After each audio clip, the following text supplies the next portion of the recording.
Arya Kanti, who has joined us from Akurasa, and also Venerable Udarata Amarapura Anunayaka, Konakalagala, Udita Abhidana Anunayaka Thero, Swamin Wahanse Dedananat Pema, Istutivantena, Afisamaga, Ada Ekunata. I would also like to extend a very warm welcome to our chief guest, ladies and gentlemen, this evening, President's Counsel, Mr. Faiz Mustafa. Thank you very much for joining us. I would also like to extend a very warm welcome to Dr. Sarat Amunogama, who is the former Minister of Finance. Thank you very much for joining us. And of course, joining us this evening is the Chairman, Renuka Group. Also, that is Dr. S. Ranjit Rajaya. Thank you very much. I would also like to extend a very warm welcome to each and every one of you, friends, family, and loved ones, for joining us on this very, very special occasion. So with that, ladies and gentlemen, as we begin this very special evening, I would like to request all of you to please rise for the national anthem of the Democratic Socialist Republic of Sri Lanka, and please remain standing to observe a minute's silence for those who've lost their lives from the floods. Thank you very much.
Thank you very much, ladies and gentlemen.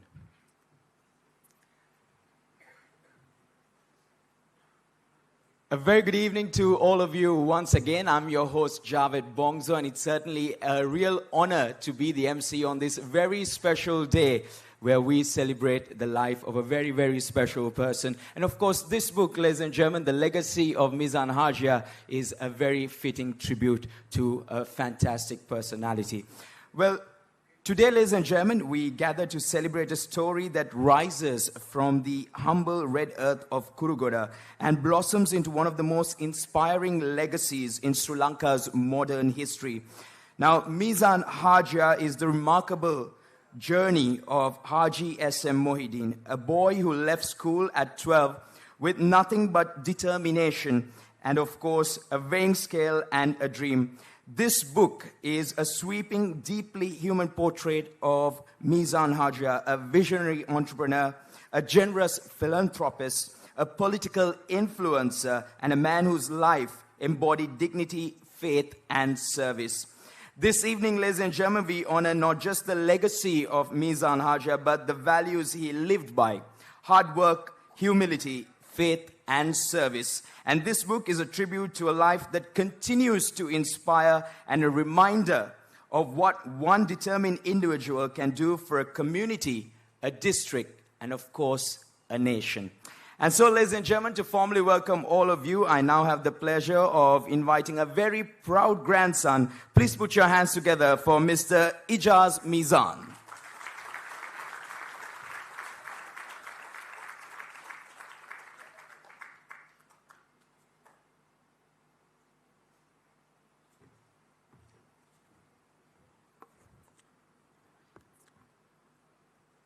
Meezan.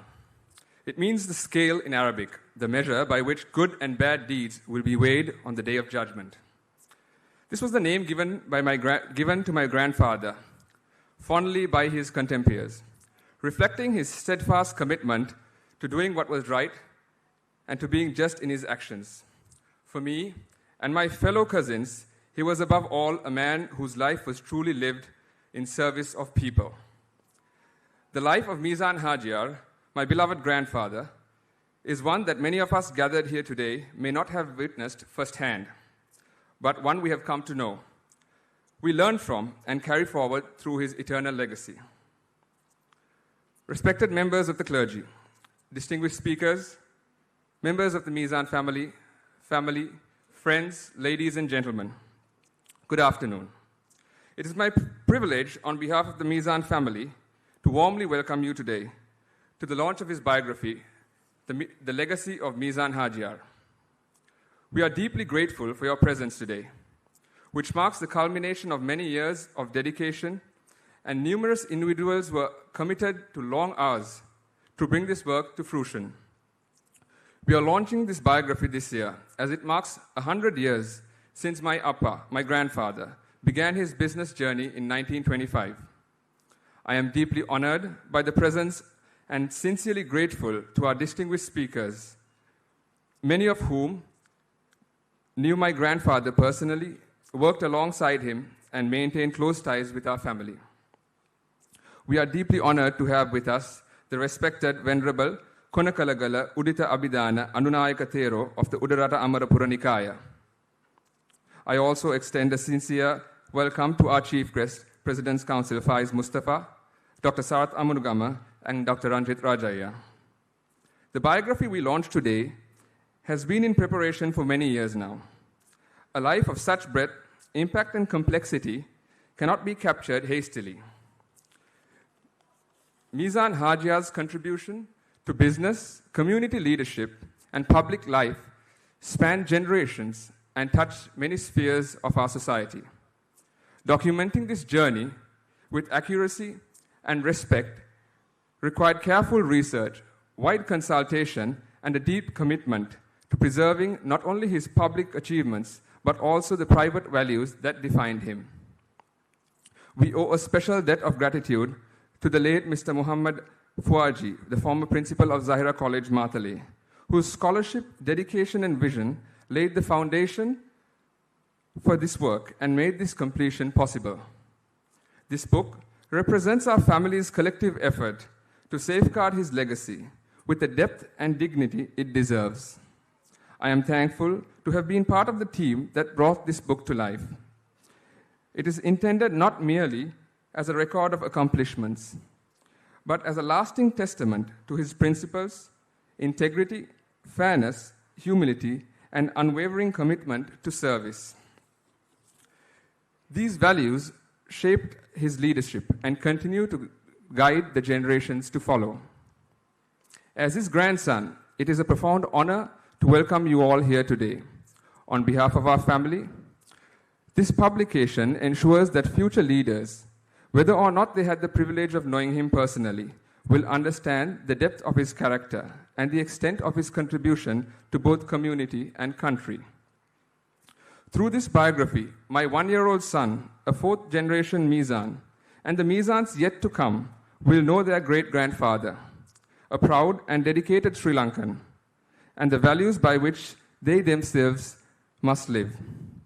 I extend my heartfelt appreciation to all who supported the development of this biography, to those who shared their memories and the insights, and to many individuals whose encouragement helped bring this work to completion. Thank you once again for being here to share this important moment with us. Your presence is meaningful tribute to the life and legacy of Meezan HAJIAR, and we are deeply grateful for your support in launching the legacy of Meezan HAJIAR. Thank you.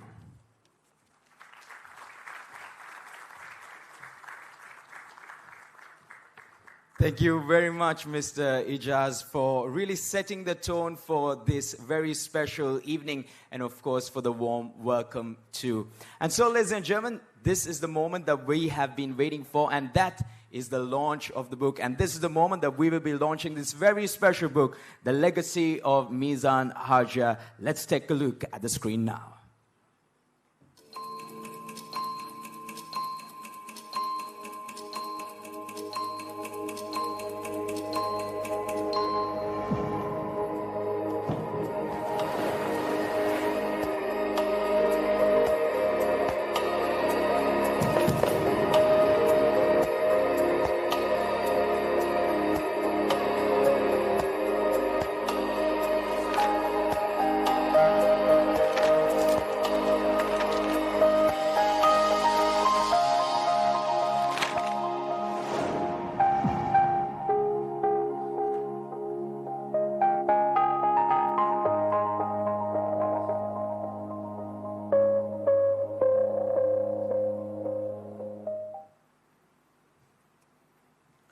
Well, ladies and gentlemen, that was the launch of the book. Let's put our hands together and give a round of applause. This is the legacy of Meezan HAJIAR. And now, ladies and gentlemen, this is the moment where we get to present the first copies of this book as well, starting with our chief guest. And to do the honors, I have the pleasure of inviting Meezan HAJIAR's second son, Mr. Faiz Mohideen. Let's put our hands together and give him a round of applause. He will be presenting the first copy to the chief guest this evening, President's Counsel, Mr. Faiz Mustafa. Let's put our hands together and give a round of applause, ladies and gentlemen. I'm sure it's a very proud moment for the Meezan family. And the next copy will be presented to Venerable Udarata Amrapura Nikaye Anunayaka Konakalagala Udita Abhidana Anunayaka Thero.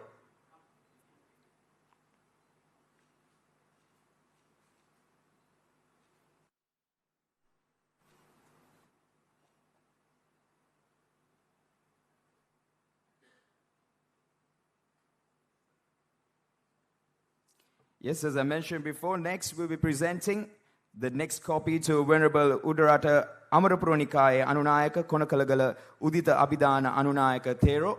Let's put our hands together and give a round of applause, everybody. And of course, a very special photograph as well to savor this very special moment. And the next copy, ladies and gentlemen, will be presented to Dr. Sarat Amunogama. Once again, let's put our hands together and give a round of applause. A very distinguished personality who has contributed immensely to our nation.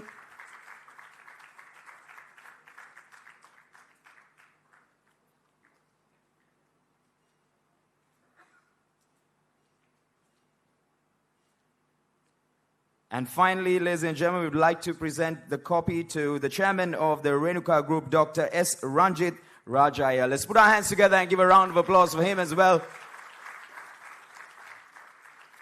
And of course, we will be hearing from them throughout this evening. So, distinguished personalities who've joined us this evening to be a part of this very special celebration. And with that, ladies and gentlemen, we'll also be able to present these copies to all of these individuals who are present here with us this evening. And over the next few minutes, we'll be taking the opportunity to pass on the copies to all of us who have joined us this evening, which is, of course, remarkable in itself, where we celebrate the special legacy of Meezan HAJIAR.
All right, so ladies and gentlemen, I'm sure all of you have received your complimentary copy of this very special book that we have launched this evening.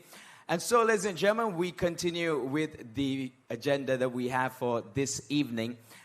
And so, I think most of you know that Meezan HAJIAR was born, of course, in Akurana.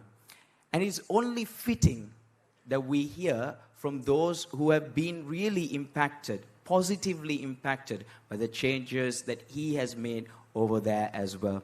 And so, speaking of positive changes, speaking of impact, it is very fitting that we hear from those people who are at the temples in Akurana. And so, this evening, ladies and gentlemen, we have the pleasure of having the Venerable Thero, Venerable Udarata Amarapura Nikaye Anunayaka, Konakalagala Udita Abhidana Anunayaka Thero, who's present with us. And I have the pleasure of inviting him to address all of you this evening on the impact of Meezan HAJIAR. So, with that, හමුදුරුවනේ මේ අවස්ථාවේදී සභාව අමතා වචන කිහිපයක් අපිට කියන්නට ගෞරවයෙන් අතිපූජ්‍ය ස්වාමින් වහන්සේට ආරාධනා කරනවා. Ladies and gentlemen, let's put our hands together and give him a round of applause.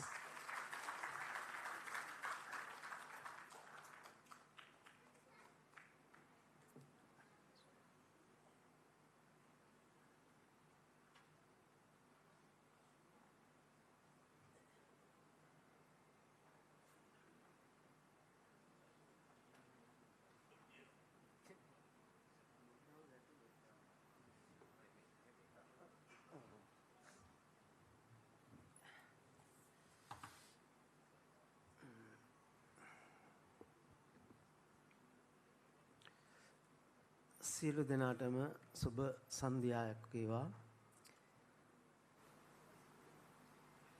Mahanuwara හාරිස්පත්තුව Akurana කුරුගොඩ ග්‍රාමයේ ඉපදිලා මාතලෙන් ආරම්භ කරපු සිය ව්‍යාපාරික ජීවිතය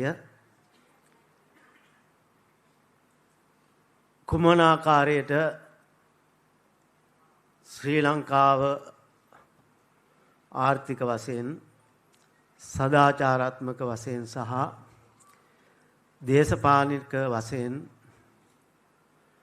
මෙහෙයුම් ලකුණක් බවට පත් වුණේ මීසාන් හාජියාර් චරිතය අද වසර 100ක සමරුමක් විදිහට ඔබ හැම දෙනාට සිය අතට ලැබිලා තියෙන අවස්ථාව මේ වෙලාවේදී මේ අවස්ථාවට සම්බන්ධව සිටින සියලුම සම්භාවනීය අමුත්තන්ගෙන් අවසරයි. ඒ වගේම අපේ මීසාන් වර්තමාන විසාන් හාජියාර් මහත්මයාගේ විශේෂ හැඳුනුම් අනුව එතුමාගේ ගුරුවරයෙක් වශයෙන් නොත් කලක් කටයුතු කරපු ඒ පේරාදෙණිය ප්‍රදේශයෙන් වැඩම කරපු ස්වාමීන් වහන්සේගෙන් අවසරයි.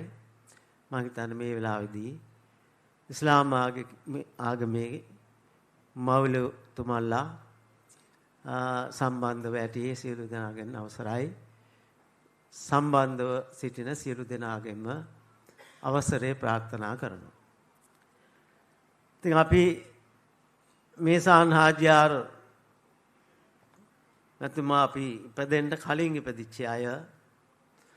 නමුත් ඒ අකුරණ වංශ කතාව අපි නිරන්තරයෙන් කියවලා තියෙනවා.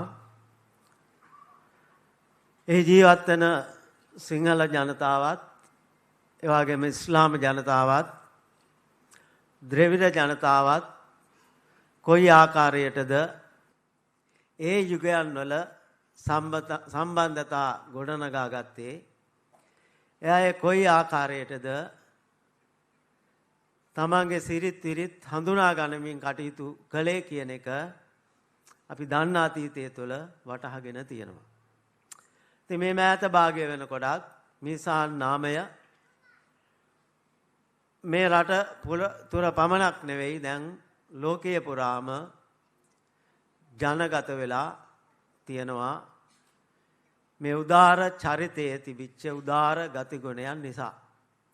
ඔබ අතට ලැබිලා තියෙන පොතේ දැන් භාෂා 3කින් පරිවර්තනය වෙලා කුඩා දරුවෙක් විදිහට දරුවන් කීප දෙනෙක් හිටපු පවුලක කුරුගොඩ ග්‍රාමවරයත් මංගපන් ග්‍රාමවරයත් කියන්නේ එකටම බැඳලා තියෙන ගම් දෙකක්. ඒ ගමේ ඉපදිච්ච දරුවන් කීප දෙනෙක් අතර සුවිශේෂී කම් කුඩා කාලයේදීම දක්වපු කෙනෙක් විදිහට තමයි මීසාන් හාජියාර් එහෙම නැත්නම් එතුමාට තිබිච්ච නම මසුන් නේද? මොහිදීන්.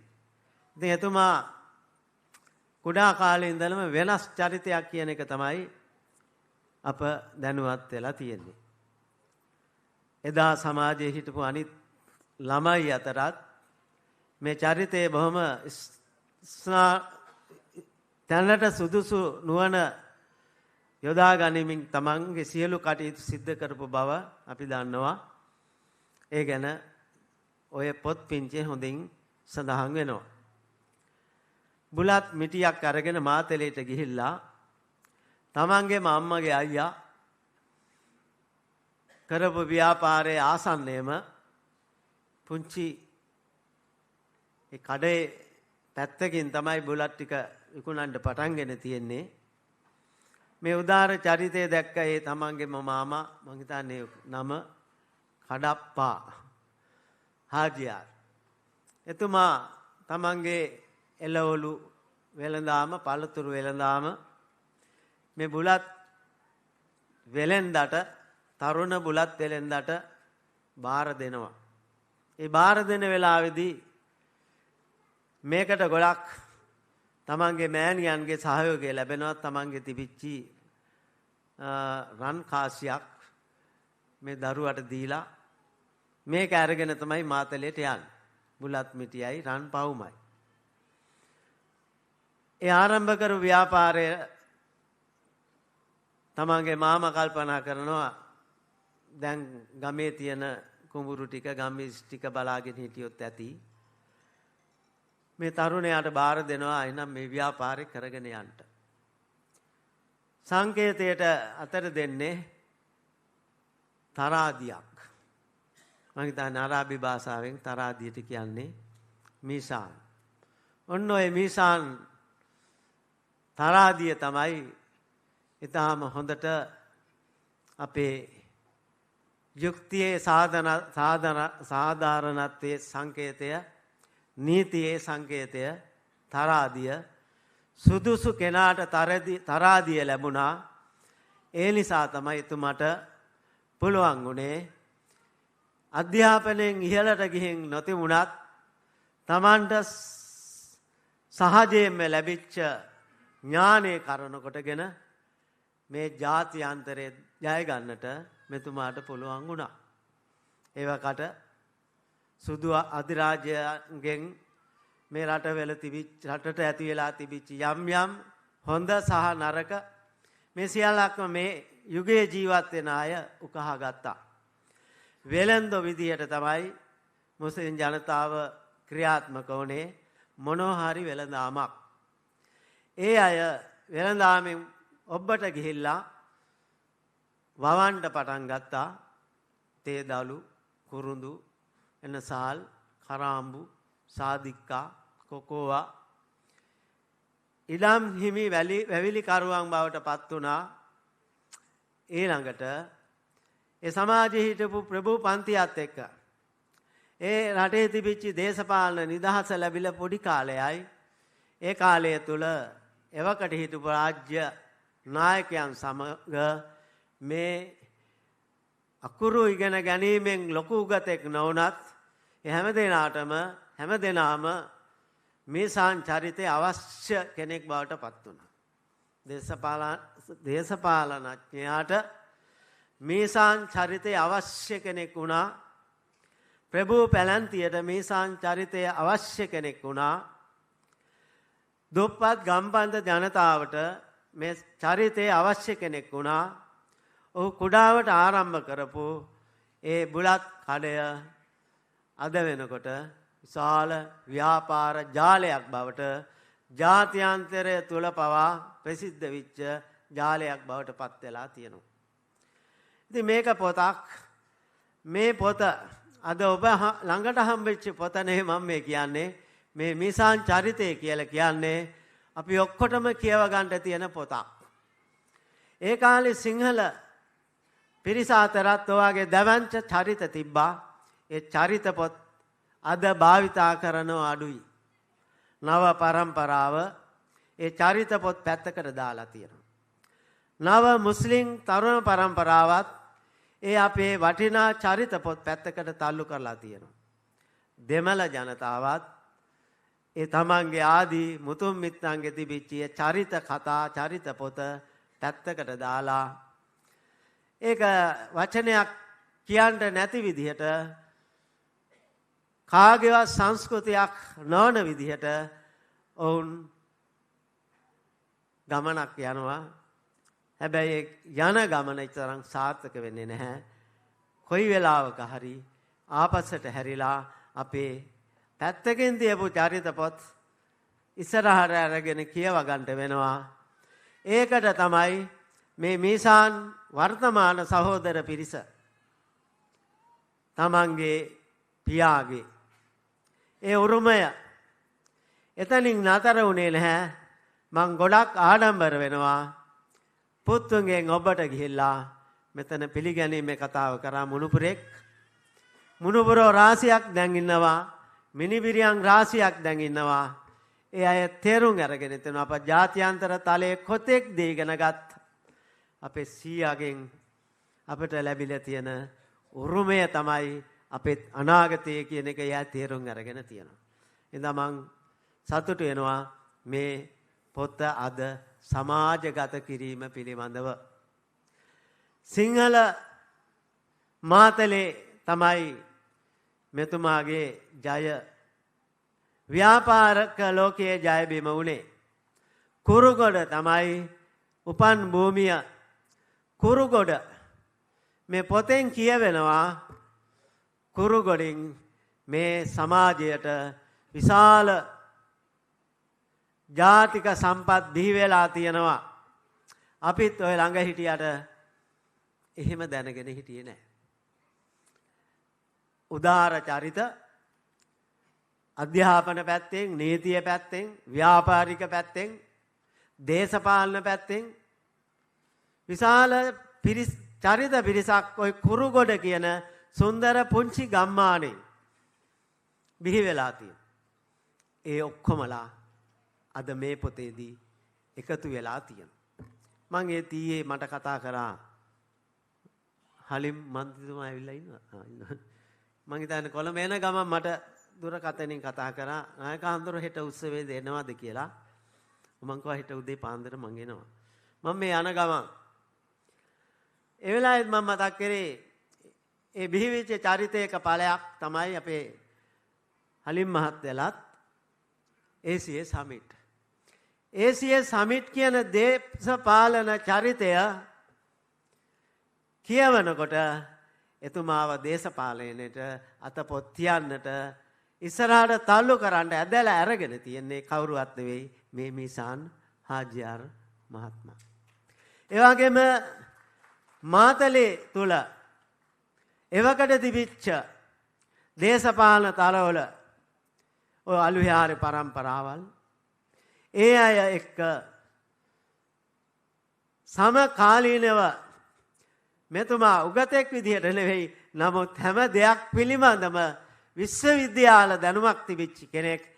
එතුමා නැතිවම බැරි වෙලා තියෙනවා ඒ මාතලේ හිටපු සියලුම ප්‍රභූ පැලැන්තියට. මම දැක්ක එක තැනක ඒ කාලේ මාතලේ හිටපු ව්‍යාපාරිකයෙක් තමයි බින්දුසාර කියලා අපි අහලා තියෙන. අපි දන්නේ අපි අහලා තියෙන. ඉතින් බින්දුසාර මුදලාලි එදා සිංහල අය කොණ්ඩේ බැඳලා හිටියේ. මම දැක්කා මෙතුමත් එක්ක මේ පොතේ පින්තූරයක් තියෙනවා. බින්දුසාර මුදලාලි තමන්ගේ හිතවතා මක්කම ගිහින් වන්දනා කරලා එන දවසේ ගිහිල්ලා මල් මාලයක් දීලා පිළිගන්නවා. ඒ සම්බන්ධතාවය එතනින් අතර කරලා නැහැ. බින්දුසාර මුදලාලි අපි මේ මෑතක වෙනකන් අපි දන්නවා එතුමාගව අලි හිටියා. ඒ එතුමාගේ පරපුරේ. ඒ ආරම්භක අලි ඉඳලා තියෙන්නේ ඔය මෙතුමාගේ සමකාලීන බින්දුසාර මුදලාලිට. දවසක් ආරංචියක් ඇවිල්ලා තියෙනවා කොළඹ අලි දෙන්නෙක් විකුණන්ට ඉන්නවා කියලා. පණිවිඩය ලැබුණාම එතුමා ගාව සල්ලි තිබිලත් නැහැ. ගිහින් කියලා තියෙන්නේ මීසාන් හාජියාර් ගාවට. මෙහෙම අලි දෙන්නෙක් ඉන්නවා. දෙන්නම ගන්න මට නම් සල්ලි නැහැ. හා ගිහිල්ලා අරන් ගෙන්න එකේ සල්ලි දීලා. ඉතින් කොළඹ ගිහිල්ලා අලි දෙන්නත් අරන් ඇවිල්ලා මීසාන් ව්‍යාපාරි ඉස්සරහා අලි දෙන්න බැඳලා ඉන්නවා. දැකුණාම මෙයාටත් ඉතුරන්න මටත් අලියෙක් හිටියනම් හොඳයි කියලා තියෙනවා. මටත් එකෙක් කියලා. කැමති එක්කන තෝරගන්න කියලා. එතකොට මුස්ලිම් ව්‍යාපාරිකයන් අතර අලියෙක් හිමිකරුවෙක් බවට පත් වෙලා තියෙන්නේ මේ මීසාන් හාජියාර්. ඊළඟට ඒ නගරයට අවශ්‍ය කරන යටිතල පහසුකම් සංවර්ධනයේදී හැම පැත්තකින්ම බෞද්ධ පාසල් පද්ධතියට, බෞද්ධ ආගමික මධ්‍යස්ථාන පද්ධතියට, ඊළඟට ද්‍රවිඩ හින්දු කෝවිල් ඒවා ගොඩනැගීමේදී ඒ අය ග්‍රාමීය මට්ටමින් මොනවා හරි ව්‍යාපාරයක් කරගෙන යනවා නම් අද කාලේ තියෙනවා නොඑක ආකාරයේ ලීසින් කම්පැනි ණයක් ලබා ගන්නට. එදා ඔය ජාතින් තුනටම පොඩි හරි ව්‍යාපාරයක් කරගෙන යන්න තිබිලා තියෙන එකම ලීසින් කම්පැනිය තමයි. ඒවා මේ පොලිය ලබා ගන්න ලීසින් කම්පැනි නෙවෙයි. අතුදාවක් අදෙන් දීලා ඔබ දියුණු වුණාම දියුණු වෙනකන් යන්න ඊට පස්සේ ඒකෙන් කීයක් හරි අපට ලබා දෙන්න එහෙම දෙන එක තවත් පිරිසකට අපි දෙනවා. තව පිරිසක් සමාජය ඉහළට යනවා. ඒ වගේ සංකල්ප තමයි මෙතුමගේ තිබෙලා තියෙන්නේ.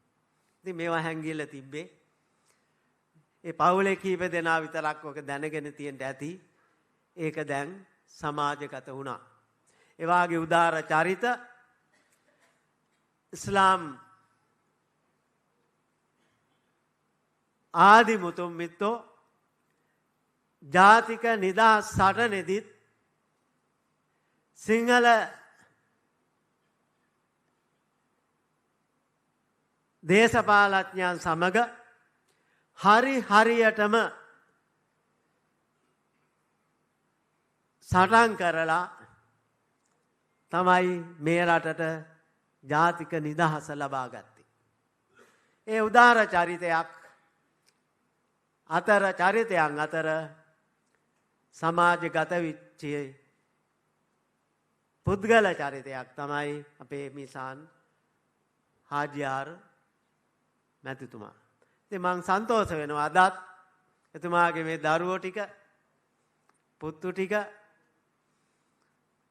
ඒ තමන්ගේ පියතුමාගේ කාර්යභාරය හොඳින් වටහාගෙන මේ දවස්වල මාතලේට මහනුවරට විශාල හානියක් සිද්ධ වෙලා තියෙනවා.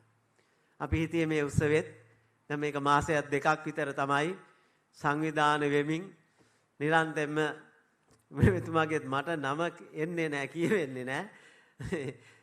දැන් වර්තමානයේ අපි කියනවානේ මීසාන් හාජියාර් කියලා. මාතලේ ඉන්න සහෝදරෝ අනිත් සහෝදරෝ අපි තරම් සමීප නැති වුණත් එතුමා මේ වෙනුවෙන් නිරන්තරයෙන්ම මහන්සි වුණා. ඔහුගේ දවස්වලත් වැස්සේම අපේ පන්සලට නිතර ආවා. මේ උත්සවය කරන්න ඕන කොහොම හරි කියන එක. ඒක එතුමා ඒක වටහාගෙන තියෙනවා. ඒ වගේම එතුමාගේ අනිත් වැඩිමහල් සහෝදරෝ කීප දෙනා මම හිතන්නේ එතන 12 දෙනෙක් නේද? 14යි. ඔය 14 කියනකොට අපේ ගෙදරත් 12යි. මං 12 වෙනියා. ඒ කාලේ දැන් අද නම් ඔය එක එක්කනත් කියනවා නේද? අර පවුල් වල වැඩිම නෑ. ඒ කාලෙත් ඒ පවුලෙත් වැඩි අර පවුලෙත් වැඩි. කොයි පවුලෙත් වැඩි ප්‍රමාණයක් එදා හිටියා. අද කොයි පවුලෙත් එකෙක් හරි දෙකෙක් හරි. ඒක දැන් ඕකයි වෙලා තියෙන්නේ. නමුත් එදා එහෙම තමයි අපේ අම්මලා තාත්තලාට අපේ සීයා ආච්චිලාට ඔය 10ක් 12ක් ගහේ ගෙඩි වැලේ ගෙඩි බර නෑ වාගේ නේද? මහා දේවල් තිබේ නෑ නේද? ඔය ගස්කොළ ගෙඩියක් කඩාගෙන අලයක් තම්බගෙන කුඹරක් කරගෙන ඕකෙන් තමයි අපි 12ම හැදුවේ වැඩුවේ කැව්වේ පෙව්වේ මහා දේවල් නැති වුණාට. හැබැයි හොඳ ගමන් මගක් කියලා දුන්න හින්දා අපිටත් පුළුවන් වුණානේ මොනවා හරි තේරුම් අරගෙන මේ ගමන යන්න. ඉතින් එදා ඒක අපට දුන්නා. පාසල් අධ්‍යාපනය කිව්වත් ඇත්තට අපි පාසල් යනකොටත් එහෙම තරම් උනන්දුවක් තිබුණේ නැහැ. අපේ දෙමාපියන්ට එහෙම තිබුණෙත් නැහැ. එහෙම තරම් පහසුකම් තිබ්බෙත් නැහැ. පුළුවන් නම් ඵලයල්ලා නේද? බස් ටිකට් එකක් කියව ගන්න, බස් බෝඩ් එකක් කියව ගන්නවත් දැනුමක් තිබ්බොත් හොඳයි කියන එක නේ. ඒ කාලේ මතේ තිබ්බේ. ඉතින් එහෙම යුගයක තමයි අපි ඉපදෙලා තියෙන්නේ. අපි පහසුකම් තිබ්බේ බොහොම ටිකයි. මේ ලයිට් එකක් ස්විච් එකක් දාන්න හේපි තිබෙන්නේ නැහනේ. වතුර ටිකක් තිබෙන්නේ නැහැ. ඉතින් මට මතක් කරන මේ පොතේ තියෙනවා ඔය මල් ගමන් දෙනිය කියලා අපේ ගමට අල්ලපු ගමක් තියෙනවා. ඒත් මුස්ලිම් ජනතාව ඉන්නේ. පංගොල් අඹන මල් ගමන් දෙනිය. ඔය ඉඳලා කුරුගොඩ ගමට වතුර තිබිලත් නැහැ. ඔය හාජියාර් තුමා තමයි බටර් ලයින් එකක් දාලා ඒ කාලේ හැටියට නේ රුපියල් 1000ද කොයිද නේ 1000ක් හරි 2000ක් හරි වියදම් කරලා කුරුගොඩ යනකම් වතුර ලයින් එකක් අරන් දීලා තියෙනවා.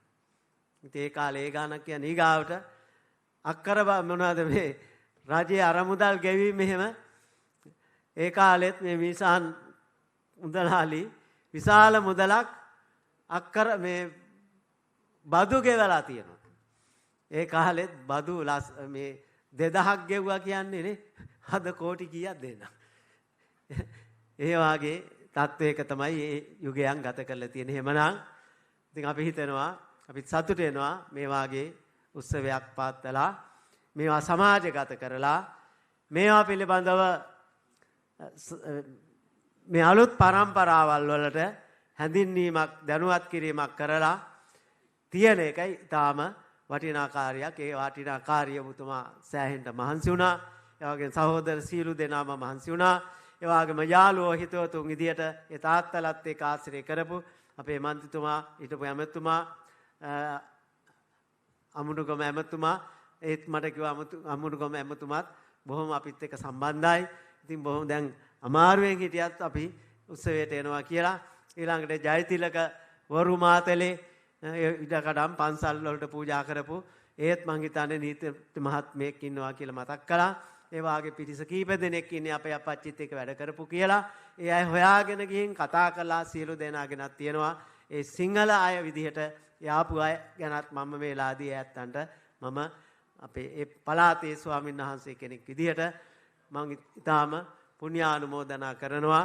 බලා ඒ පවුල පිළිබඳව නැත්නම් අසනීප තත්වයන් වල ඉඳගෙනත් මේ උදාර කාර්යයට එන්න ඕන කියලා ඔබතුමාලත් අපිත් මේ මෑතක දැක්කේ බොහොම කාලෙකින්. ඒ හේතුව ඔබතුමාලාත් දැන් අසනීප තත්වයන් වලින් ඉන්නේ. නමුත් මේකෙදී මඟ හරින්න නැතුව එදා ඔබතුමාලත් එකට හිටපු අය කියන එක අමතක නොකර පැමිණීම පිළිබඳව ඔබතුමාලට විශේෂ මම පෞද්ගලිකවම ගෞරව කරනවා. ඒ ඊළඟට වර්ණපාල මහත්තයලා ගැනත් මට මතක් කළා. මාතලේ හිටපු ඒ නීතිඥවරු. ඉතින් ඒ අයත් මං හිතන්නේ ඔය පියතුමත් එක්ක ඔය බින්දුසාර වර්ණපාල ජයතිලක ඔය ඒ පරම්පරාවල් ගැන අපි එයාගේ අලුත් පරම්පරාවල් අපත් එක්ක සමීප සම්බන්ධකම් තියෙනවා. ඒ හින්දා තමයි ඒ නම් ටිකක් මං උස්සලා තිබ්බේ. ඉතින් එහෙමනම් මාතලේ පැත්ත පිළිබඳව ඉතින් අපේ ඒසියට අමිත් මහත්මයාලා අලින් මහත්මයාලා දේශපාලන අධිකාරීන් විදියට වර්තමානයේ ඉන්න උපාධි සභාවල සභාපතිවරු ඊළඟට ප්‍රභූ පන්තිය සමාජ සේවා පන්තිය මම ඒත් එනකොට මම විශාල සෙනගක් දකින්නකොට මේ ඉන්න ඔක්කොම අකුරණින් ආපු අයද කියලා පුතා කිව්ව නෑ නෑ හඳුරු ගොඩක් කොළඹ කිව්වා. ඉතින් අපි ගොඩක් දෙනෙක් කොළඹ කියලා කිව්වා. ඉතින් මං එහෙමනම් අකුරණින් මාතලෙන් අපේ ගමෙන් ආපු හැමදෙනා පිළිබඳවත් මං වෙලාව විශේෂත්වයක් කරනවා. ඒ ඇවිල්ලා ඉතින් ඒ අද ඉන්නේ ඇත්තටම එතුමාලා අපි ආශ්‍රය නිසේ කරපු අය නෙවෙයිනේ. ඊළඟට මේ උත්සවයේ තියලා විතරක් නතර කරන්නේ නැතුව පියාලා සියලා කරපු එක ඇත්ත. ඒක මතම ඉන්නේ නැතුව පුංචි ටොක්ක්කුත් මට අනින්න වෙනවා නේද? ඒකම මත ඉන්නේ නැතුව අපට ඊගාව ඉදිරියේ પરම්පරාවට ඔන්න අපේ සීයා වෙනුවෙන් අපි උත්සවය කරනවා කියන්නත් පුළුවන් වෙන්න ඕනේ.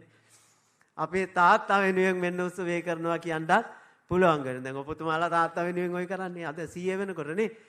දැන් ඊගාව ඉන්න මේ වර්තමාන પરම්පරාවටත් පුළුවන් වෙන්න ඕන. අන්න අපේ සීයලා කරපු දේ අපේ තාත්තලාත් කරා. දැන් අපිට සීයලෝ ඉන්නවා.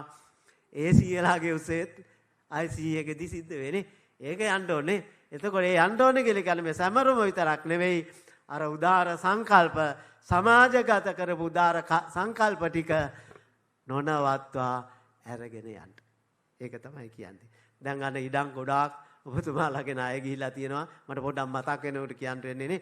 ඔබතුමාලාගේ ඉඩම් තමයි විශාල වශයෙන් ණය ගිහිල්ලා අපි මේ දාස්තිකේම තෙමි ඒ වගේ මේ කටහඬවල් හිටන් දැන් වෙනස් වෙලා තියෙන්නේ. අපි ඒ පවුල් වලට උදව් කරමින් බලමින් හොයමින් දැන් මේ උදේ ඇවිල්ලත් කෙරේ වෙන මොකවත් නෙවෙයි. ඒ පැත්තේ ජනතාවට සම්පත් මෙහෙන් අපේ සම්බන්ධකම් තියෙන අය එකතු කරා. මම අපේ සභාපතිතුමත් ඇවිල්ලා ඉන්නවා. මතක් කරනවා අන්න ලොරියකට බඩු තියෙනවා. අද රෑ හරි හෙට හරි ලොරියක් ලැහැත්ති කරලා තැනත් කියන්නම් ඒ ටික පටවලා අකුරන්ට අරන් යන්න ලැහැත්ති කරන්න ඕනේ කියන එක මතක් කරනවා. මේ ආපු දවසෙත් අපි අපේ ඇත්තටම හිතේ තිබ්බේ මේ ජාතීන් තුනටම මේ ලංකා පුරායෙන් වැඩියෙන්ම ඇත්තටම නුවරඑළියට මාතලේට විපත්ති සිද්ධ වෙලා තියෙනවා. අපි එවුන් නගා හිටවන්න වෙනවා. ඒ වගේම විශාල ඉඩම් ගැන මම කියන කොටත් කිව්වේ ඉඩම් වල ණය ගිහිල්ලා තියෙන්නේ. ඒකෙදිත් අපිට ගොඩාක් යෝජනා ඇවිල්ලා තියෙනවා. ඔබලා තුමන්ලත් එක්ක පවුලෙම කණ්ඩායම ඉන්නේ හින්දා මම මේලාවේ මතක් කරනවා. ඔබතුමාලත් එක්ක සාකච්ඡා කරලා අර අවතන් වෙච්ච පවුල් වලට නැවත නැගිටින්න යම් ශක්තියක් ඔබතුමාලට සිද්ධ කරන්න අනිවාර්යෙන් වෙනවා කියන එකත් මේ වෙලාවේදී ඒකත් සිහිපත් කරමින් මණ්ඩි හැඳෙනවා හැම දිනාටම අපේ ආගමානුකූලව තෙරුවන් සරණයි.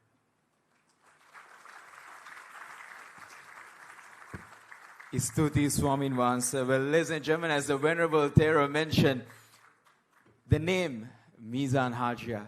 Of course, he's a distinguished personality who has contributed immensely to the society in all spheres of society as well, and an eternal name that will live long from generation to generation. And as you can see, he gave you a glimpse of how strong this name is and how strong they are in terms of bonds with all communities in those cities. So, with that, ladies and gentlemen, talking about glimpse and giving you a glimpse of the time, I now have the pleasure of inviting to speak a personality who was actually a government agent at the time in the late 1960s in Matale.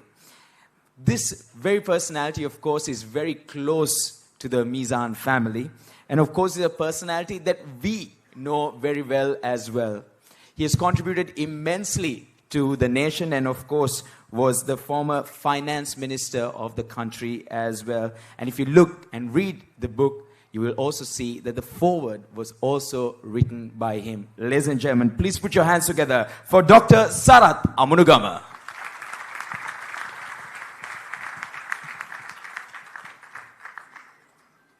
Reverend sirs, dear friends, I want to begin by thanking the organizers of this meeting for inviting me to be present and to say a few words about the legendary Meezan HAJIAR.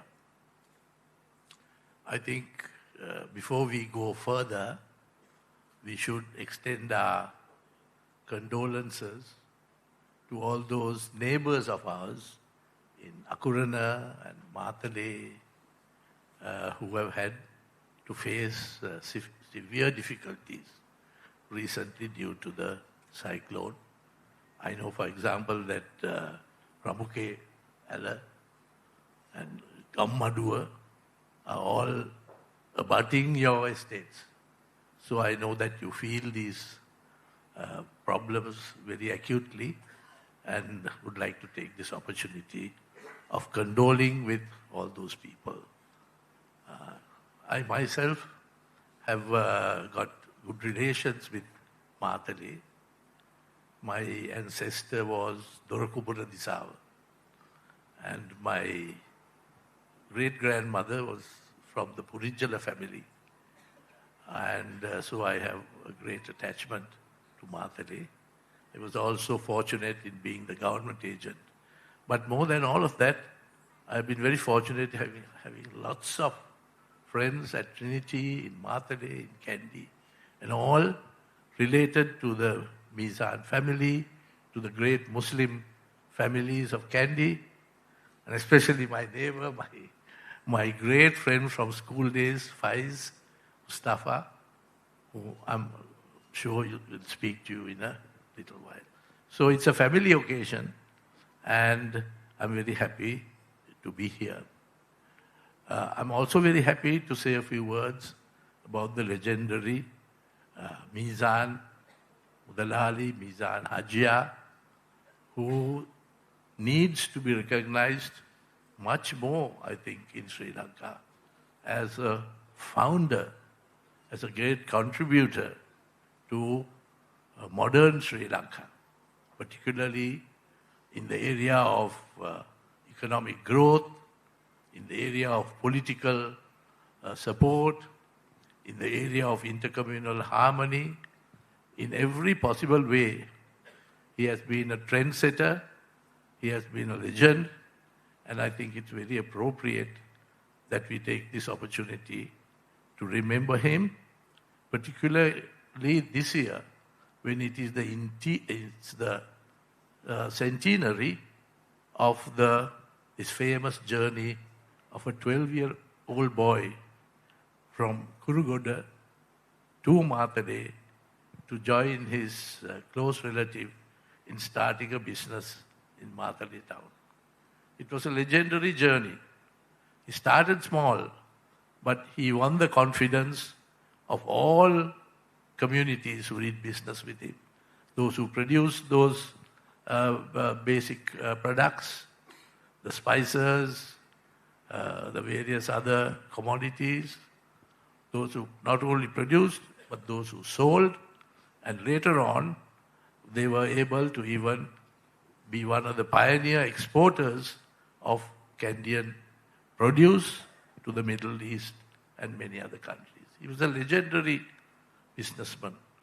And I would like to say that he was not only a great businessman, he was a great supporter of all the other small businessmen in the town. I went as government agent in 1967. Meezan HAJIAR passed away at a very young age, I think in 1964. But his name was very much present in Matale of that time. You couldn't talk of any businessman, you couldn't talk of any big public occasion, especially you couldn't talk of politics without the name of Meezan HAJIAR coming into the discussion. He was, in every respect, a forward-looking person, a great citizen of this country, and a great modernizer of this country. Of course, he was not only a businessman, he was a great politician in that sense, a supporter of modern politics in Sri Lanka. He did not hide his support for the UNP, the whole of Central Province. All the leaders of the UNP, including Mr. Dalisenayaka, Sir John Kotalawala, and also Mr. Bandaranayaka, had very close and warm relations with him. They wouldn't really think of nominations, of promoting various people, selecting various people for public office without consulting him. He not only promoted them, but he also financed them and was a very sought out after figure as far as politics was concerned. And I have some lovely stories because at one stage I knew Mr. Nimal Karunatilaka also, who used to tell me lots of these Matale stories. And I want to tell you one which is not very well known. In 1956, after Mr. Bernard Alveare had just a few months, I think, before the 1956 election, decided to go back to the UNP. He was the General Secretary of the SLFP. But he decided to go back to the UNP together with his good friend, Mr. D.B. Ellepola, who also contested the Laggala seat. So he was to contest from the SLFP. There were 4 big personalities in the Candian areas who were really great friends of Mr. Bandaranaike, but who decided to continue with the UNP, to continue with UNP politics. That is Bernard Alveare, D.B. Ellepola, Eddie Nugavela in Harispatwa, which at that time came as the Kadugannawa seat, and Harris Ratwatta, Anuruddha's father, from Maunal. All 4 were very friendly with Mr. Bandaranaike, and he got a tremendous shock when just a few months before the 1956 election, they all decided to go back to their old farm, the UNP. And he was very angry. They say that he was particularly hurt by the decision of Mr. H.L. Ratwatta to continue with the UNP. So he nominated 4 others. And the story is that he came to Meezan HAJIAR and told him, they were good friends, now you have to support me. I am contesting the UNP, I know you are a UNP, but you support me. But Meezan HAJIAR said, no, that's not possible. I can't do that in Matale. I'm supporting Bernard Alveare, but I'll do you a favor because you are my friend.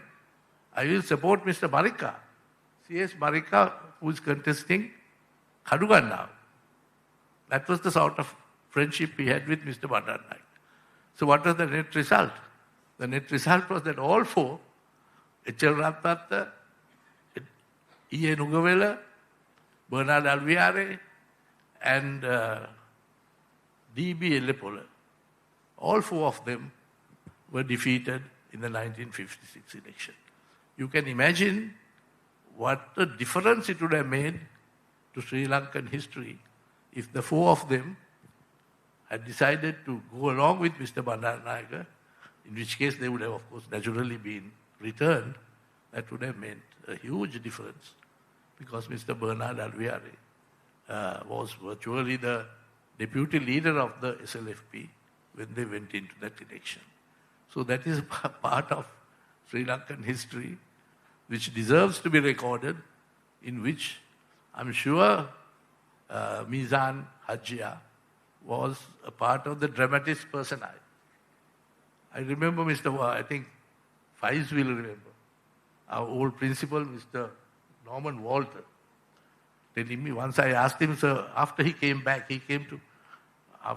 after he went to England, I think he came for a holiday to Sri Lanka. Faiz, I wonder whether you remember. From Australia, that's right. So I went and asked him, had a chat with him. So I asked him, sir, why was it that Mr. Bernard Alveare suddenly decided to go back to the UNP? Then he said, do you know, I had a big hand in that. So I was quite taken aback. I said, why is that? He said, this was the takeover of schools. I was going on at Bernard and told him, don't do this, because they are going to take over schools like Trinity, and we'll all be in the soup. So that may have been one of the considerations. And these things all had a long impact on our history. So this is the type of close interaction that took place among the elites in the Kandyan areas at that time. And Meezan HAJIAR is an exemplary person in modern Sri Lanka. A young boy of 12 years goes to what was at that time the big city, sets up a small business, develops that with great enthusiasm and great friendship with everybody in different communities. He builds up a huge empire, and then when Sri Lanka becomes independent, he wants to play a role in making sure that we set up the new Sri Lanka on sound lines where there's ethnic amity, where there's good feeling, where there's entrepreneurship, and a good way for the country to go forward. So he's really, I would say, one of the heroes of our time, one of the founders of modern Sri Lanka. There may be 100 or 200 people like that who went there as apprentices, learned the trade from the bottom up, then got on very well with the different communities, engaged in ethical trade, supported others also to get into business, and long before all the economic theories that his son Faiz so wonderfully articulated when I was Minister of Finance, perhaps even more than the son, the father knew all about practical economics. They were great people who built up this country. And I think this is the occasion for us to remember them with gratitude, because these are the real heroes of the country. There are a lot of people who have publicity, they are recognized, there's a lot of hoopla about them, but when the chips are down, it's really people like Meezan HAJIAR who worked hard, who used their brains, who used their contacts, who did everything on sound grounds so that they would want to have a united and prosperous Sri Lanka. So they are the real heroes of this country, and I'm very glad that the family has got together to commemorate their father, who in my estimation is one of the legendary creators of modern Sri Lanka and certainly a pillar of the modern Central Province and the Kandyan region. Thank you.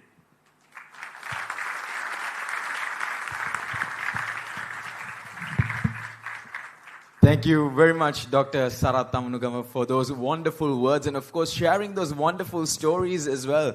I know for us from a different generation, to hear those little stories and then put those stories together is absolutely fantastic, because we can only imagine what it was like back in those days and the impact it has had, because, of course, history shapes our future. And it certainly has. And you use the words such as legend and, of course, hero as well. And I'm sure for a lot of people in here, they were, and he was, a legend and a hero as well. And so, ladies and gentlemen, speaking of those very special words, the heroes, the legends, and of course, generations as well. Now, from generation to generation, I'm sure there are many grandsons over here who are super, super proud of their grandfather. And one such proud grandson will also be addressing us now, sharing his thoughts, his reflection on reading this very special biography of the grandfather. Ladies and gentlemen, please put your hands together for sharing his thoughts with us this evening, Mr. Shafraz Meezan.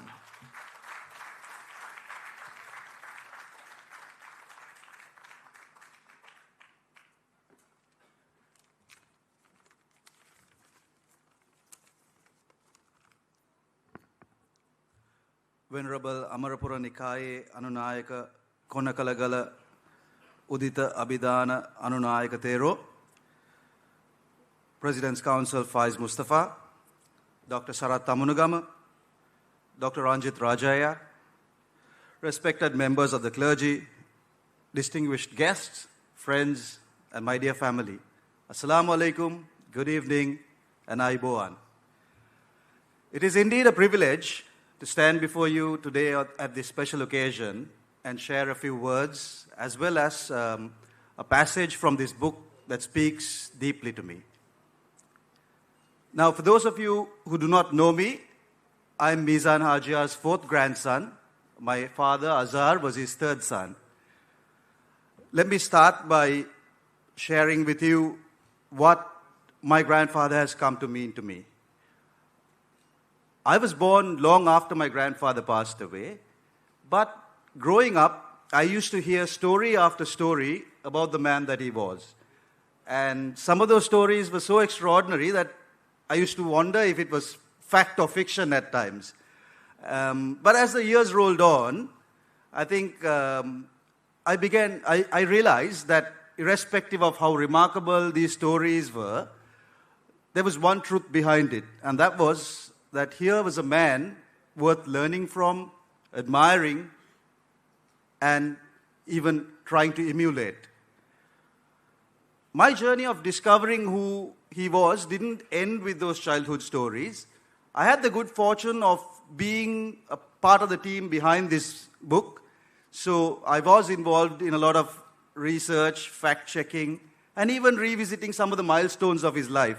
And that has opened a completely new window into the life of the person behind the name Meezan Hajiar for me. So it's been a fascinating journey, and one that has renewed my respect for him. So when I was asked to share a passage from this book with you today, the difficulty for me was not in figuring out what I was going to say, but in actually deciding which side of him I wanted to share with you. Because there was many sides to him. He was a businessman, a politician, a philanthropist, a father. But I think above all of that, he was a remarkable human being. One whose actions, I think, still offer us lessons on how to conduct ourselves in everyday life. And I believe the passage that I've chosen reflects that perfectly.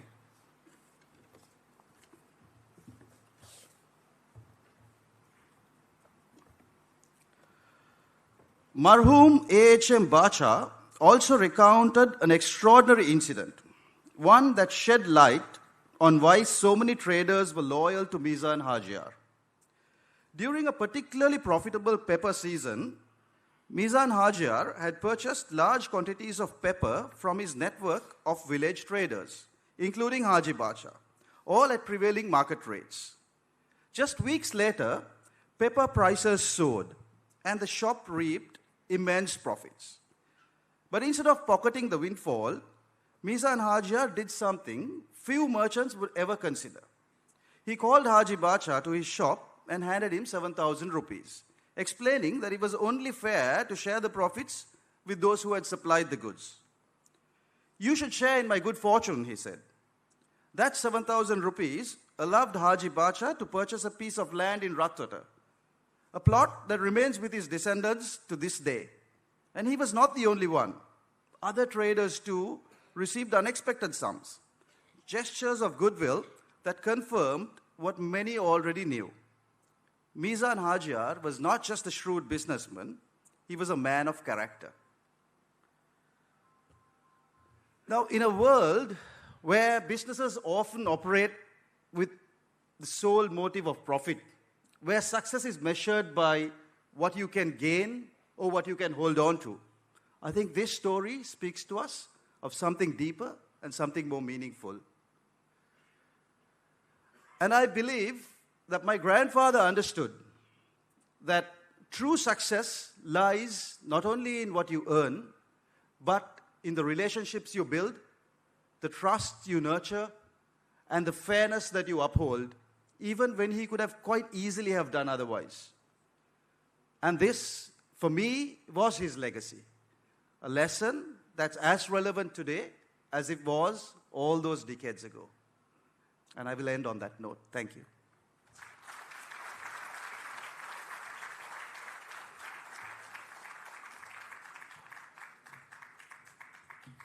Thank you very much, Mr. Shafraz Meezan, for sharing your thoughts and, of course, your reflection as well. I'm sure a lot of you here would have your own versions of it as well as you read through the biography. And so, ladies and gentlemen, up next to address all of you, as we get to know more and more about the legendary Meezan HAJIAR, we get to hear from another side. And yes, this time, we are going towards his health side. We've spoken about politics, we've spoken about the community, now we are going towards the health side. And you're going to wonder why. That's because we are going to invite the person who's actually the son of the doctor of Meezan HAJIAR. So, ladies and gentlemen, I had the pleasure of inviting a very recognized personality in Sri Lanka. Of course, his dad was the doctor of the legendary Meezan HAJIAR. And he himself, of course, is here with us this evening, ladies and gentlemen. He is the chairman of the Renuka Group. Please put your hands together for Dr. S. Ranjit Rajaya.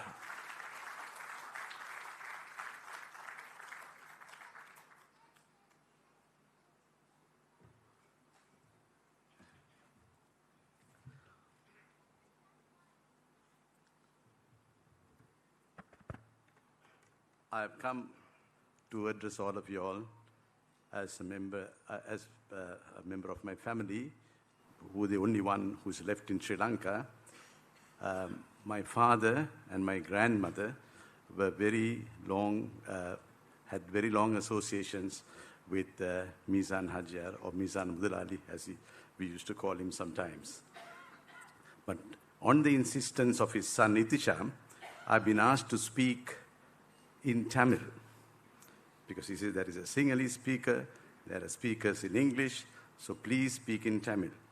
I'm not used to speaking in Tamil, because I studied, of course, in the Tamil medium till 1967, but from the days of my medical college onwards, I've never spoken. But let me try, and if I do make any mistakes, please forgive me.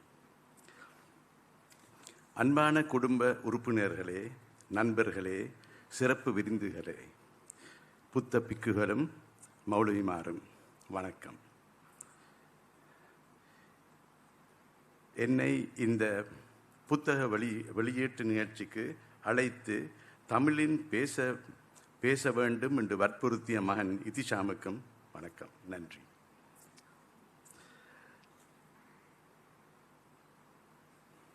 மீசான் ஆங்கிலத்திலே எனக்கு தமிழில் பேசுறது கொஞ்சம் கஷ்டம், ஆனாலும் நான் எப்படியாவது உங்களுக்கு தமிழில் பேசுவேன். இதிஷாமுண்ட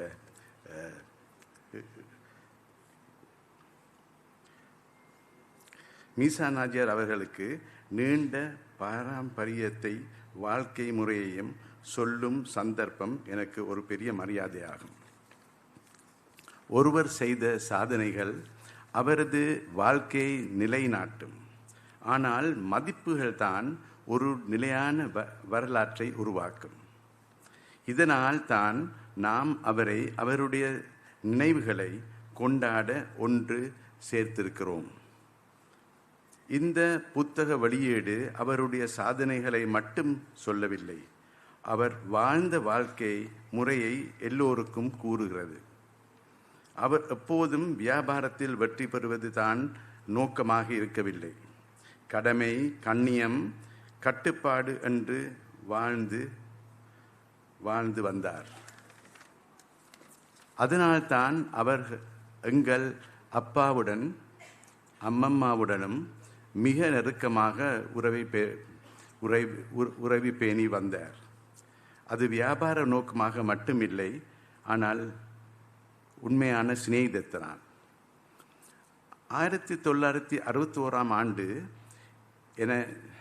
என்று நினைக்கிறேன், அவர் மாத்தளை, அக்குரண, புலனறுவ போன்ற இடங்களில் வாழ்ந்த அவரது உறவினர்களும் நண்பர்களையும், என்னுடைய தந்தை டாக்டர் ஆறுமுகம் ராஜையாவையும், என்ற அம்மம்மா, அதுதான் என்ற பாட்டி ராசம்மா ராமசாமியையும், அந்த இன்னொரு டாக்டர் அங்கே பிரபல குடும்ப மருத்துவர் டாக்டர் சம்சன் குணவர்தனையும் எல்லாரையும் சேர்ந்து ஆயிரக்கணக்கான ஏக்கர் அமைந்த வாரியப்பொலை எஸ்டேட் ஒன்றை ஒரு ஆங்கில கம்பெனியிடமிருந்து அவர் மிக முக்கிய முயற்சி எடுத்தார். அது ஒரு சுலபமான வேலை இல்லை. பின்னர் கேள்விப்பட்டேன், சரியான சவலாகரம் இருந்தது. ஆனாலும் அவர் பின் வாங்கவில்லை. அவர் கொடுத்த நம்பிக்கையும் தான் அந்த எஸ்டேட் வாங்க முடிந்தது. மாத்தளை நகரத்தின் எல்லையோரத்தில் அமைந்த இந்த தோட்டம் இவரின் முயற்சியால் நம் அனைவருக்கும் சொந்தமான மண்ணானது. இது எல்லா பங்காளிகளுக்கும் ஒரு பெரிய லாபத்தை கொடுத்தது. வாரியப்பொலை, கந்தனூரை, வியாரகம என்ற 3 தோட்டங்களும் பங்காளிகளுக்கு உரிமையானது. நான் சிறுவயதிலே அவரின் காரில் என் அப்பாவிடம் வாரியப்பொலை எஸ்டேட் போனது இன்னும் நினைவில் இருக்கிறது.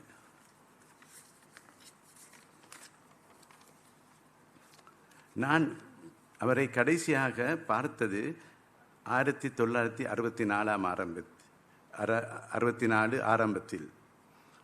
அந்த நேரம் என் அப்பா ரோஸ்மில் பிளேஸில் புது வீடு ஒன்று கட்டியிருந்தார்.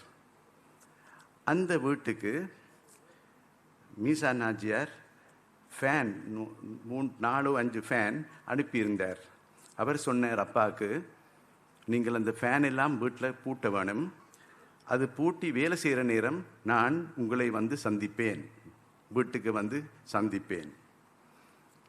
அது சொன்ன மாதிரி அவர் வந்தார். வீட்டை வந்து எங்களோடு எங்கள் மாடியிலே இருந்து ஃபேன்கள் போட வச்சு அதில் கீழே இருந்துட்டு, அதுக்கு பிறகு இந்த வீடுகளுக்கெல்லாம் அழகை நான் வசிக்கிறேன் என்று மேல்தட்டுக்கு வந்து தேநீர் குடித்து வீட்டை எல்லாம் சுற்றி வர பார்த்துட்டு நல்வாழ்த்துகளை எங்களுக்கெல்லாம் கூறிட்டு திருப்பி மாத்தளைக்கு சென்றார். அதுதான் நான் கடைசி முறை அவரை கண்டான். அவர் அனுப்பின ஃபேன் நான் நினைக்கிறேன் ஒரு 50 வருஷமாக அந்த வீட்டில் இன்னும் ஓடிட்டுது. இப்போ அது இல்லை. ஆனால் அந்த 50 வருஷம் போல அந்த ஃபேன்கள் எல்லாம் வேலை செய்தது. ஒருவர் வாழ்க்கையில் பணம் மட்டும் வெற்றி அல்ல, மரியாதையையும் முக்கியம் என மீசான் ஹாஜியார் வாழ்ந்து காட்டியதை எனது அனுபவத்தில் கண்டேன். நல்லது செய்தால் நல்லது நடக்கும் என்ற நம்பிக்கையுடன் வாழ்ந்தார். இதனால் தான் இன்று அவரிடம் உதவி பெற்றவர்கள், அவர் ஊக்கமளித்தவர்கள், குடும்பத்தினர் எல்லோரும் ஒன்று சேர்ந்து இந்த புத்தக வெளியீட்டுக்கு விழாவிற்கு வந்திருக்கிறார்கள். இந்த புத்தகம் இன்னும் பலருக்கும் ஊக்கமாக இருக்கும். இதை வாசிப்பவர்கள் வெற்றி பணத்திலால் மற்றும் வராது என்று பரிந்து கொள்வார்கள். அவர் மறைந்தாலும் அவரது நல்ல மதிப்புகள் இன்றும் நம்முடன் வாழ்ந்து கொண்டிருக்கின்றன. இந்த நிகழ்ச்சியை நடத்திய அனைவருக்கும் என் குடும்பத்தின் சார்பால் மனமார்ந்த நன்றியை தெரிவிக்கிறேன். நன்றி.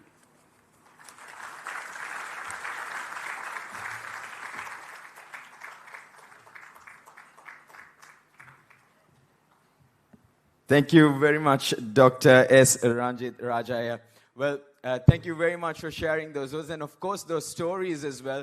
In fact, my Tamil is not the best, so I actually had to call Ijaz and ask Ijaz, what did he talk about? So, well, I think if you're like me, whose Tamil is touch and go, you should go to the chapter 14, where actually we are also talking about his father on the book as well. So if you are like me, go to chapter 14 and make sure you read chapter 14 as well. So thank you very much once again. And now, ladies and gentlemen, we've heard about the community. We've heard about politics. We've heard about the health and, of course, the story about the fans as well.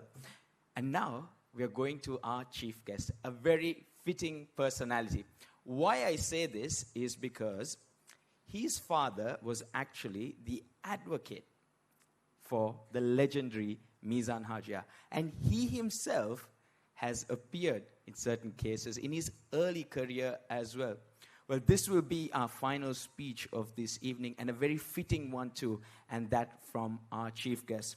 Ladies and gentlemen, our chief guest this evening is a President's Counsel and is an advocate of the Supreme Court with a long and distinguished career in active practice.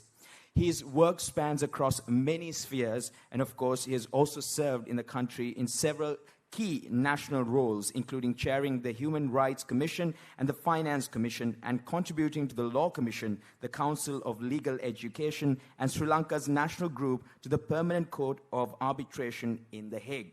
His public service extends to presidential commissions, legislative bodies, and leadership positions in the financial and insurance sectors. Ladies and gentlemen, please put your hands together for President's Counsel, Mr. Faiz Mustafa.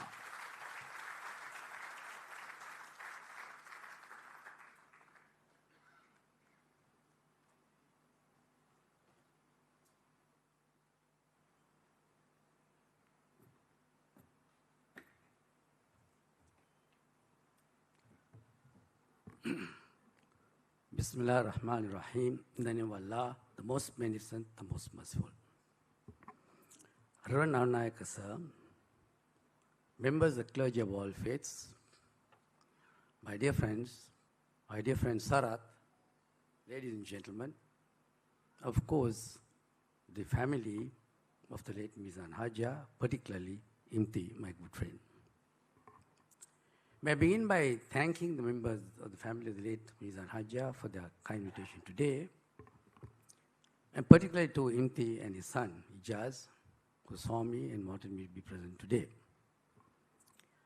Of course, Meezan HAJIAR, as was said before, is not a mere mystical, historical figure to me.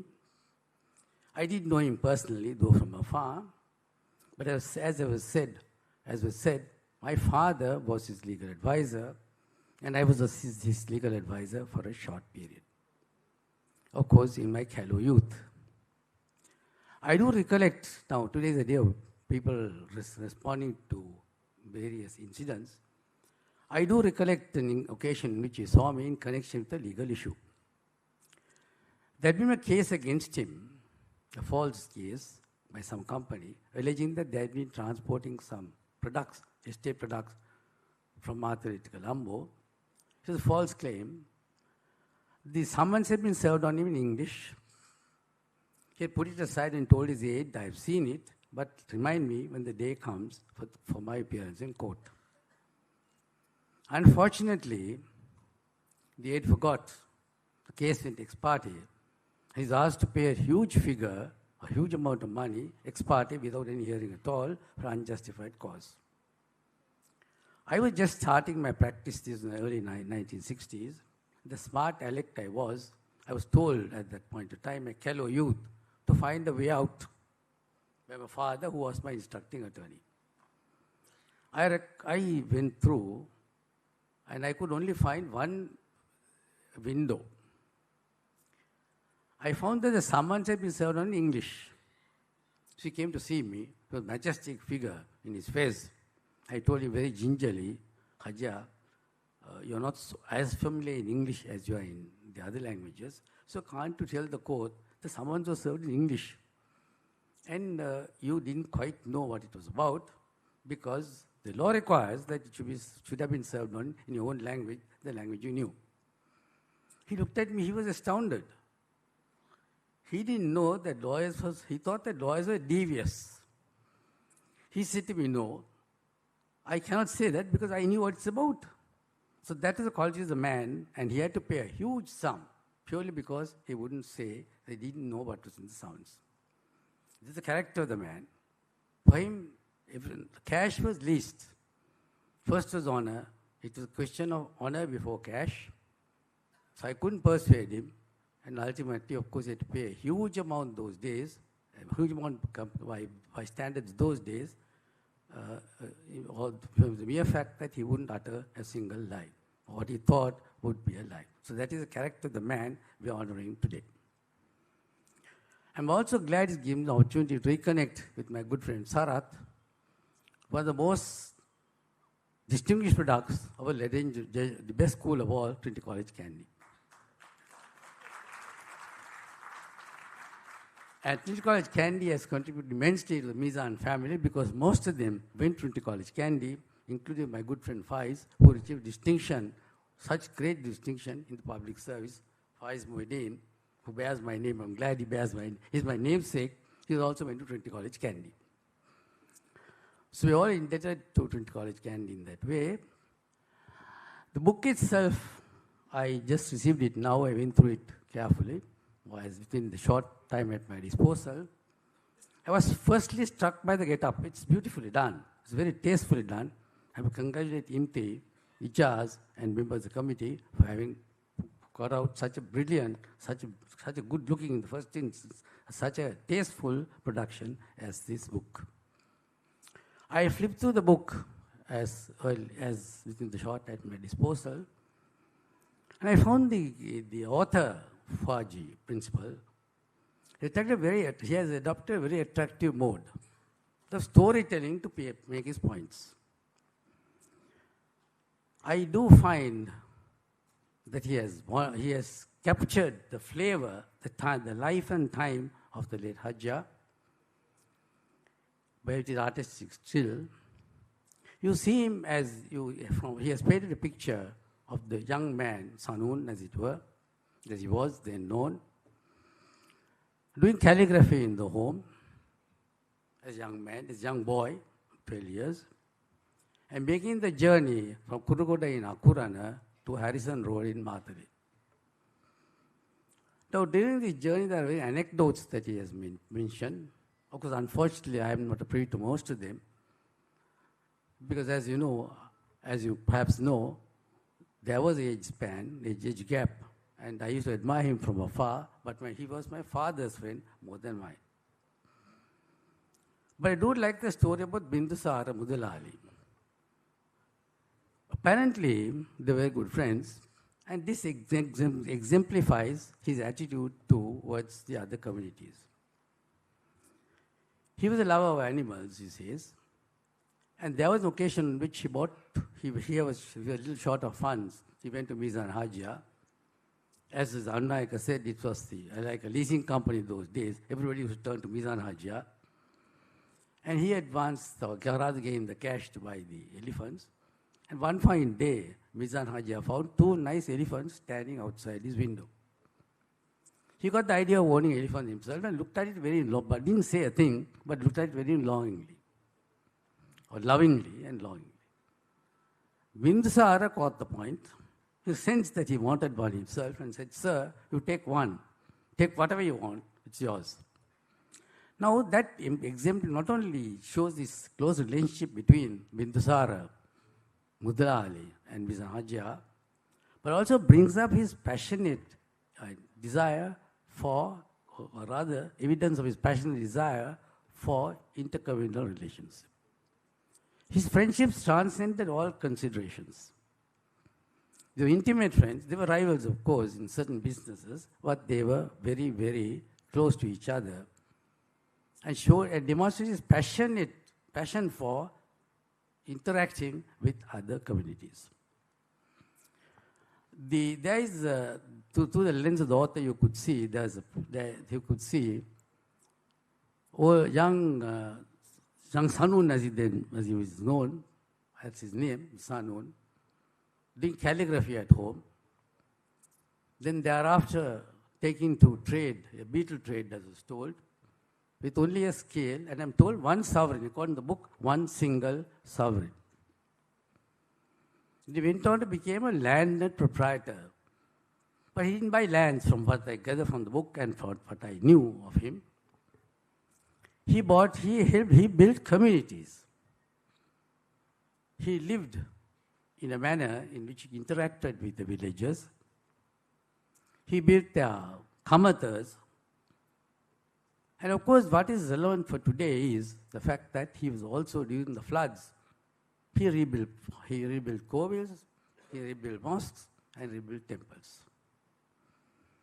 In fact, this brings home to me a recent event where, as you know, it's very topical. We have just recovered from the floods. My juniors took some items of flood relief, and they went to various places in Ilavathur and Gampola, and they walked into a temple. My junior was astounded because he saw coming out of the temple were people in white caps from Berwala. Thereafter, he went to the mosque to clean the mosque. And from the mosque he saw, exiting, our singular brethren carrying mops and the various other items of cleaning. So that was the Sri Lanka he envisaged for the Meezan HAJIAR envisaged. I'm glad that those values resonate today, or they have been revived today. And to those who believe that, who have a twisted notion that religions divide, this is the best rebuke. And the rebuke came earlier from Meezan HAJIAR. I'm glad it's being repeated today from my juniors. So we have recovered that. We are trying to rebuild Sri Lanka as he envisaged it. There are some also, if you look at the book, you'll find some very nice old photographs which bring back memories of what Sri Lanka or Ceylon was. I like particularly the photograph of bin Saad Murali garlanding Meezan HAJIAR on its return from Mecca. Of course, today is the electronic Hajj. You go to Mecca and come back in a week, but those it was a very arduous journey. And the beauty is that he was that the photograph shows him being garlanded by, not by a Muslim, but by a single his friend, the brethren. And this signifies or exemplifies the fact that there are those close relationships which transcended the communal considerations.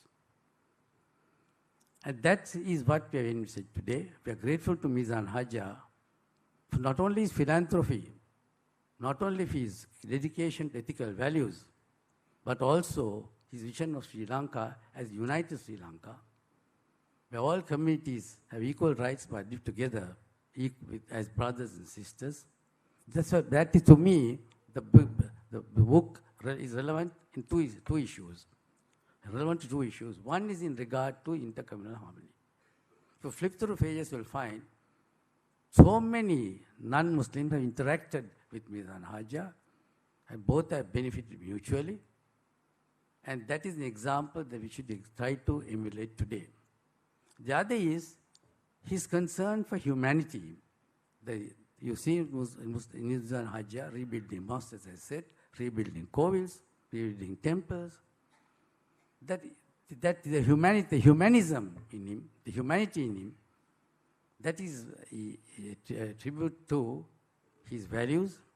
The author had done service to his values and brought out clearly that side or that window which he opened for us in his lifetime, and we should also endeavor to follow today. So with those few words, may I conclude by saying, by addressing firstly the younger generation of the Meezan HAJIAR family by saying you have a very dazzling heritage to follow. I'm sure you will emulate him because apart from history, you have also been speaking to the future. You have nurtured in the Meezan Institute, which HAJIAR envisaged in his lifetime as an oasis of Islamic education. He commenced it, I'm told, according to the book, to 15 students and 15 guava trees.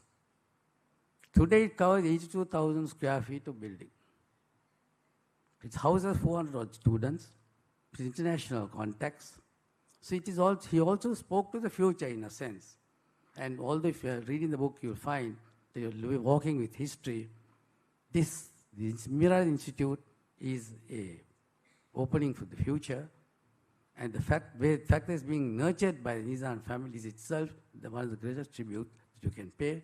That emulation is the greatest tribute you can pay to the late Meezan HAJIAR.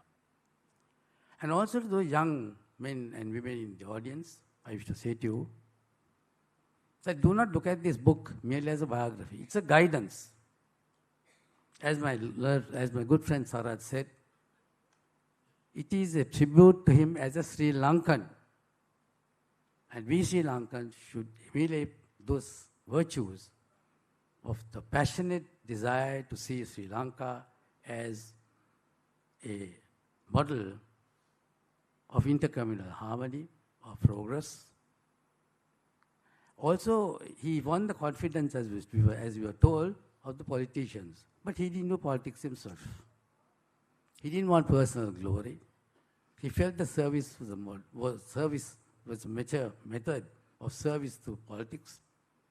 He won the confidence of the leaders of the time, of the nation, of the father of the nation, Anunayaka, and succeeding prime ministers.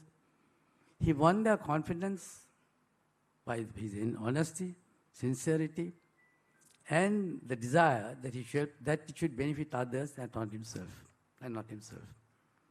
He didn't want personal glory. His politics was a means of distributing what he had acquired, and it is an example to show that riches endures if it is built on compassion, on trust, and perhaps that is the reason why his family is also rewarded today. So I conclude by praying to Almighty Allah to forgive whatever sins he may have committed, give the highest place in heaven, and continue to bless the Meezan family in the years to come. Jazakallah khairan. Thank you.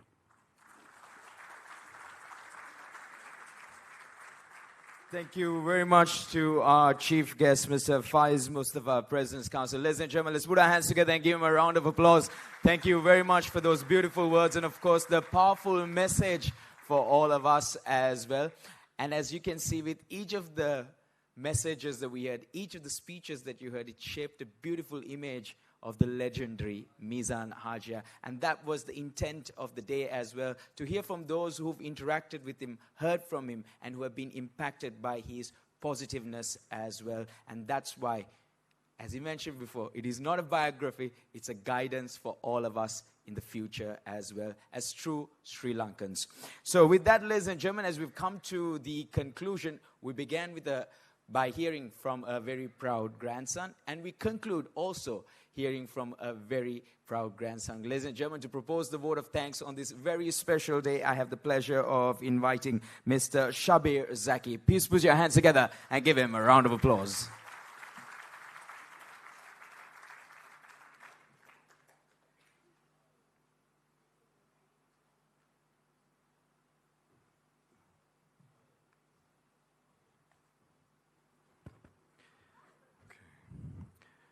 Bismillahirrahmanirrahim.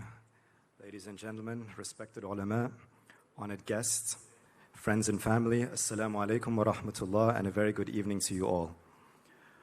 On behalf of our entire family, it is my privilege to offer a few words of gratitude as we conclude this special gathering held in honor of our grandfather Meezan HAJIAR, a man whose life of faith, service, generosity, and quiet leadership continues to guide us long after his passing. We begin by offering our deepest respect and heartfelt gratitude to Venerable Uddarata Amarapura Nikaye Konekalagala Udita Abhidana Anunayaka Thero. Your presence today is a profound honor. It reflects the spirit of interfaith friendship and mutual respect that our grandfather cherished throughout his life. And we thank you sincerely for gracing this occasion. Our sincere appreciation goes to our chief guest, Mr. Faiz Mustafa, President's Council, for launching the book and for honoring us with your words. Sir, your support lends dignity and meaning to this evening, and we are deeply grateful. We also extend heartfelt thanks to Sarat Amunogama, former Minister of Finance. Your reflections help situate Meezan HAJIAR's story within the broader narratives of Sri Lanka, its communities, its industries, and its spirit of perseverance.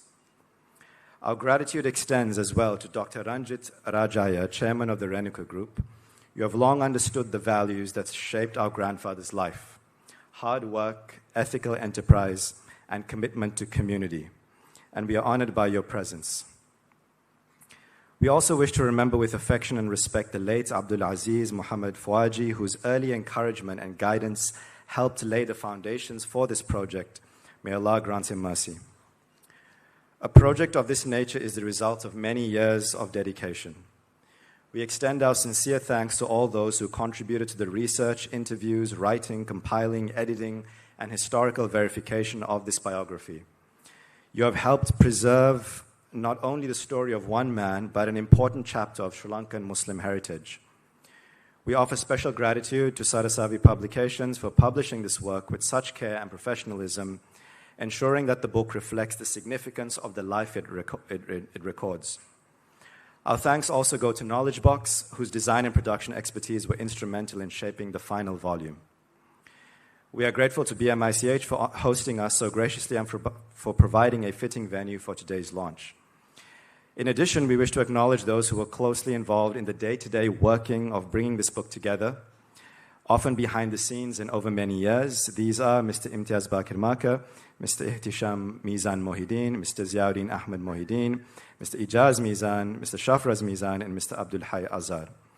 Your dedication, patience, and care was central to making this book a reality.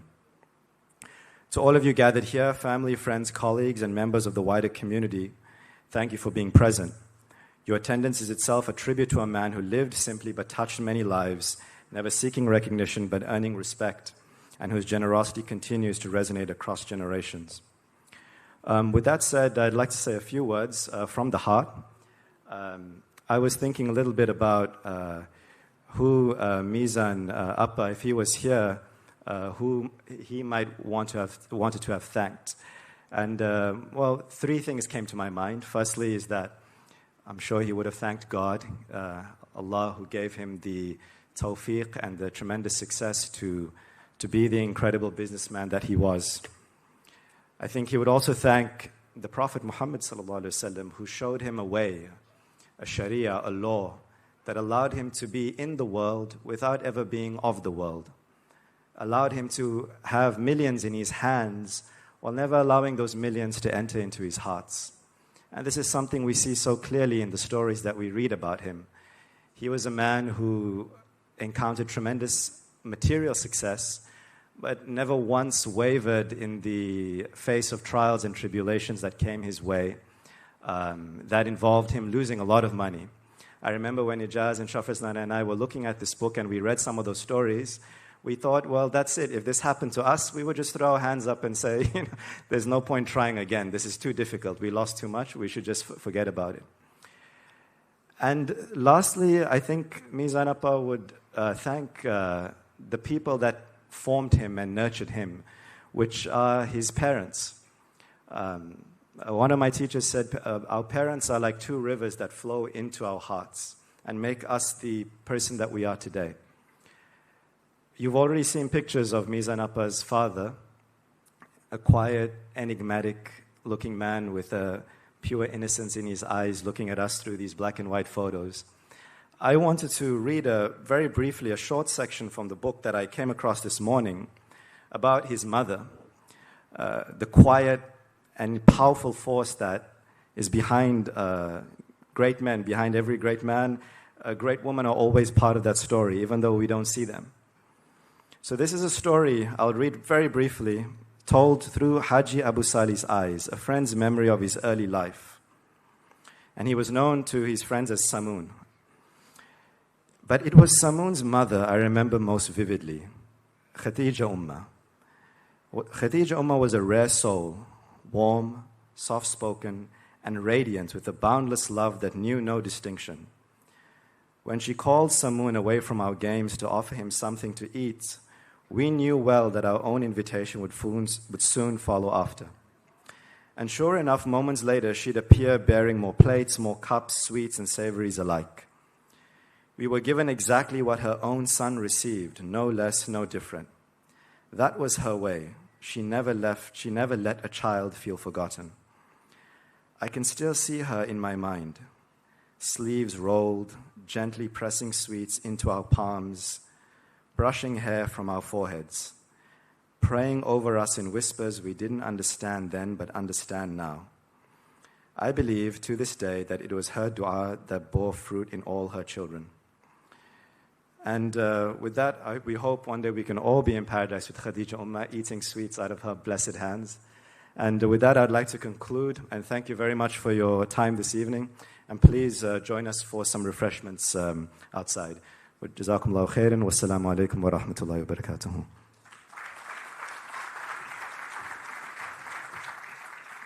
Thank you very much, Mr. Shabir Zaki. Some beautiful words, and of course, as I mentioned before, they're all very proud grandsons, and you can just hear it in their voices, in their tones, how much the grandfather has meant to each and every one of them. And so, ladies and gentlemen, as we conclude this evening, I want to thank each and every one of you for your gracious presence here this evening. Just to let you know, as you're making your way out before you head out for your refreshments, if you prefer Sinhalese or Tamil copy of the book, you can actually leave your name and a number, and we will make sure that you receive a copy in Tamil or Sinhalese.